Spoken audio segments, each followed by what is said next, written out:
Halo kawan-kawan sekalian, perkenalkan nama saya Irfan, berprofesi sebagai pengajar. Berprofesi sebagai pengajar di Indonesia, jadi kita itu harus mampu menguasai beberapa elemen. Oke, elemen yang pertama adalah api, angin, udara, dan air. Oh, bukan itu. Itu avatar itu.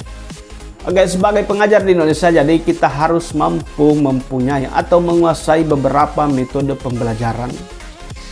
Selain dari metode, kita juga harus mampu mengetahui metode cara belajar peserta didik kita. Jadi, kita ini sebagai avatar sebenarnya. Karena kenapa? Kita harus tahu bahwa siswa ini mempunyai kapabilitas atau kemampuan seperti apa di dalam kelas. Jadi guru itu harus tahu itu. Jadi jangan salah ketika ada orang tua siswa yang protes ke kita.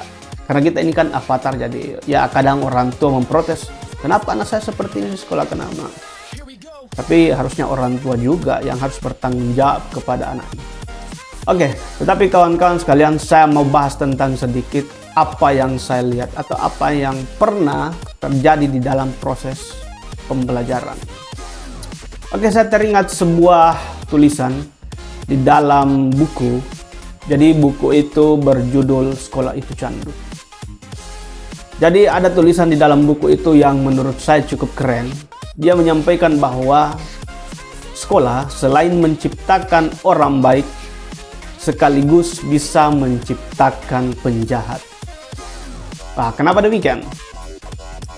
Karena kenapa? Karakter-karakter tersebut memang dibentuk dari sekolah. Makanya, sebagai guru jangan pernah menghiraukan seorang peserta didik ketika kita menganggap bahwa dia tidak punya kapabilitas atau dia tidak punya kecerdasan. Guru itu harus bertanggung jawab atas apa yang ada di dalam kelas. Baik itu siswa yang dianggap bodoh atau siswa yang dianggap pintar, ketika kita masuk di dalam kelas itu atau kita berprofesi sebagai guru, kita harus mampu memberikan amunisi yang baik atau positif terhadap siswa tersebut. Jadi tidak boleh menghiraukan satu orang pun di dalam kelas, tidak boleh.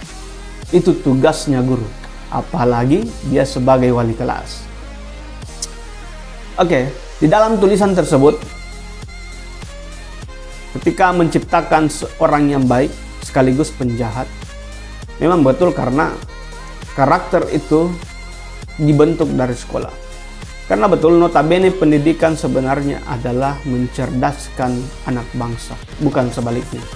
Tetapi ada sekolah-sekolah yang justru sebaliknya. Dia tidak mencerdaskan anak bangsa, justru menghancurkan anak bangsa. Contoh sekolah-sekolah yang ketika di dalam administrasi mempunyai beberapa siswa, tetapi secara realitas ternyata tidak ada siswanya.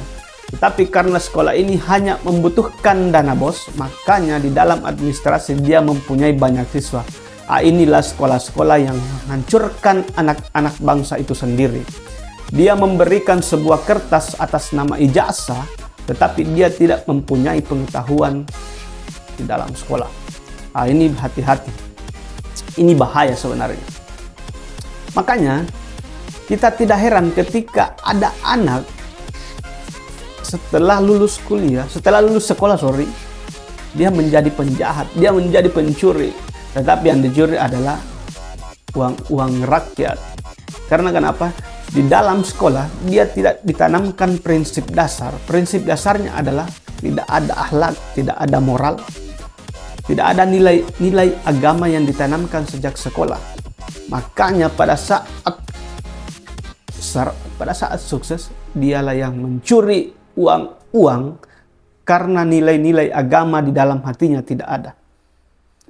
Makanya untuk sekolah-sekolah, mari memperbaiki semua apa yang harus kita perbaiki untuk generasi-generasi anak bangsa kita hari ini. Jangan pernah mencederai mereka dengan goyang-goyang TikTok. Terima kasih.